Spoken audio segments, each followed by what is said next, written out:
आज यहाँ इस कटियारी के क्षेत्र में श्रद्धांजलि सभा में आए हुए हमारे मुख्यमंत्री दिल्ली विश्वविद्यालय के प्रोफेसर मैं बहुत बहुत हार्दिक स्वागत अभिनंदन करती हूँ। साथ ही में हमारे पिछड़ा वर्ग के प्रदेश अध्यक्ष आदरणीय भाई डॉक्टर कश्यप जी का भी मैं हार्दिक स्वागत अभिनंदन करती हूँ। और इस कार्यक्रम के आयोजक भाई पम्मू भाई, जिनके इस कार्यक्रम में आज हम अपने नेता को श्रद्धांजलि अर्पित करने के लिए यहाँ आए हैं। सबसे पहले मैं संविधान के रचयिता बाबा भीमराव अम्बेडकर जी, राम मनोहर लोहिया जी और जिनकी श्रद्धांजलि में हम आए हैं, समाजवादी पार्टी के संस्थापक आदरणीय श्रद्धेय चाचा विश्राम सिंह यादव जी को मैं श्रद्धासुमन अर्पित करती हूँ।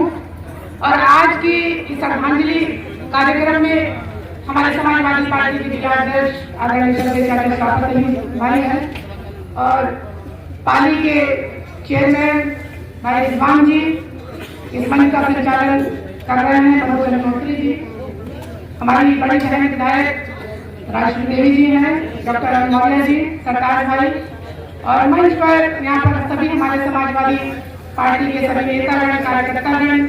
और यहाँ पर हम देख रहे हैं कि दूर दूर से यहाँ पर जिस तरीके से आप लोग अपने नेता को श्रद्धांजलि देने के लिए आज आप यहाँ आए हैं।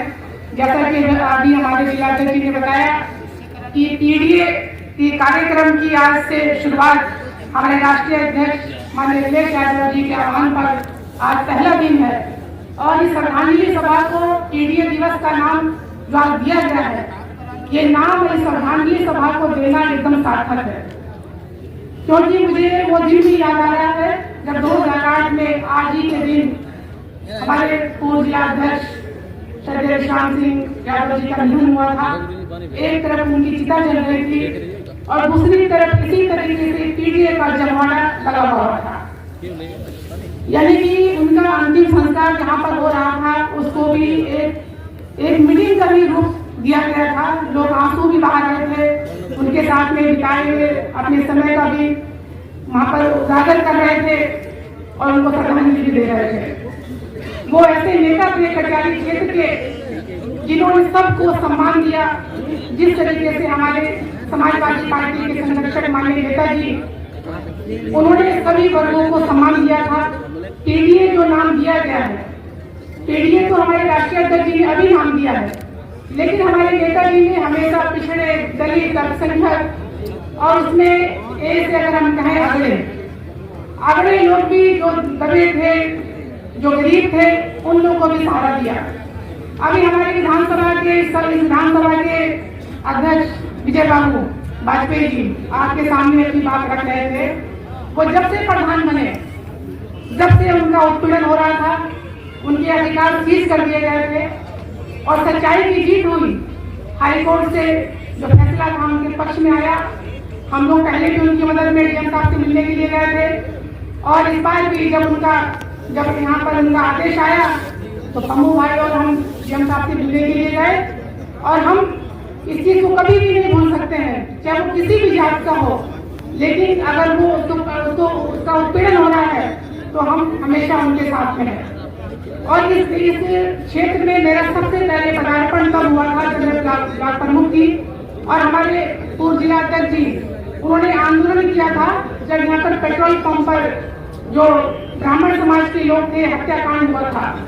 तब पहली बार मैं यहाँ पर धरना प्रदर्शन में आई थी और मुझे कभी नहीं मालूम था कि कभी मेरे क्षेत्र से मैं सांसद का चुनाव लड़ूंगी, क्योंकि हमारे नेता ने जो हमें सिखाया, हमारे गुरु के रूप में हमारे पूर्व जिलाध्यक्ष जी ने जो हमें आगे लेकर के आए। मैं भी एक दलित की बेटी थी, जो पीढ़ी आज चल रहा है उसी के तहत समझ लीजिए कि उन्होंने मुझे आगे बढ़ाने का काम किया।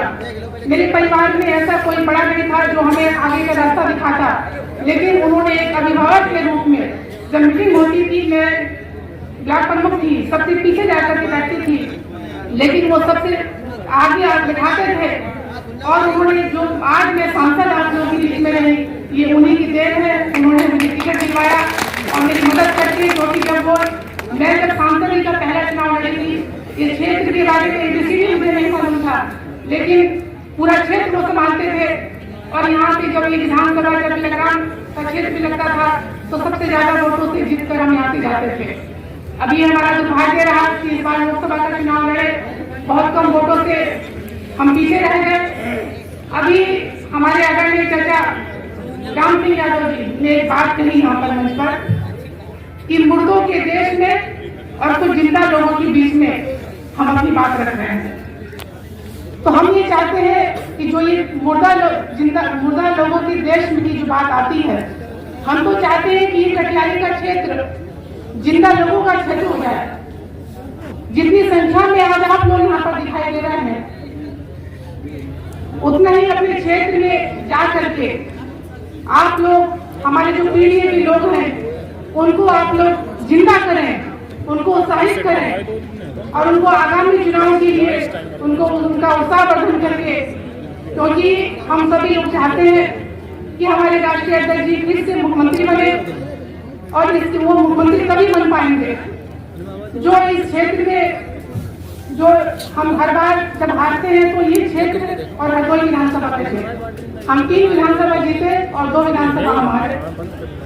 तो अगर वही बात मैं फिर से कहूंगी कि जिंदा जो मुर्दा लोगों की देश की बात कही, तो हम चाहते हैं कि जब यहाँ पर इतने जिंदा लोग बैठे रहे हैं तो सभी लोग जा करके हमारे पीढ़ी समाज को जगाने का काम करें।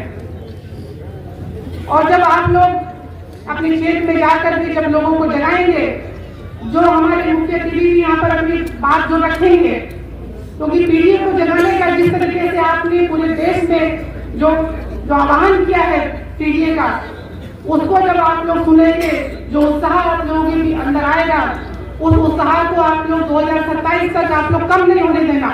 उनकी एक एक बात सुन करके आप लोग अपने बूथ स्तर तक जाएंगे और लोगों को जगाने का आप लोग काम करेंगे। और मैं ज्यादा बात मैं नहीं कहना चाहती क्योंकि हमारे मुख्य अतिथि दूर से चल करके आए हैं। मैं चाहती हूँ कि उनकी एक एक बात जब आप सुन करके अपने क्षेत्र में जाकर उसको सार्थक करेंगे, तभी हम कहेंगे कि आप लोग सभी लोग चाहते हैं कि आप लोग सभी जिले की 8 सीटों को जिताने का आप लोग काम करेंगे, क्योंकि कहीं ना कहीं आपकी रिश्तेदारी पूरे क्षेत्र में, पूरे जिले में आप लोग की होती है। जहाँ कहीं भी आप लोग जाए, एक ही बात आप लोगों को कहनी है कि समाजवादी पार्टी को आप लोगों को जिंदा रखना है, उसको बढ़ाना है। क्योंकि जिस तरीके से आप लोग देख रहे हैं कि भारतीय जनता की पार्टी की सरकार, बाबा भीमराव अम्बेडकर जी, जिनकी बदौलत आज हम लोग मंच पर हैं, जिनकी बदौलत आप लोगों को मान सम्मान मिलता है समाज में, उन पर किस तरीके से अभद्र टिप्पणी वहां पर लोकसभा में की गई है। आज हमारा संविधान खतरे में है। इसी संविधान की रक्षा करने के लिए आप लोगों को जागरूक होना है। और जब आप लोग जागरूक हो जाएंगे तो हम 2027 में हम लोग सरकार बना करके अपने राष्ट्रीय अध्यक्ष को हम लोग मुख्यमंत्री बनाने का काम करेंगे। इसके साथ ही एक बार फिर से मैं अपने मुख्य अतिथियों का बहुत बहुत स्वागत अभिनंदन करती हूँ और सभी आए देशों का स्वागत अभिनंदन करती हूँ। जय हिंद, जय समाजवाद।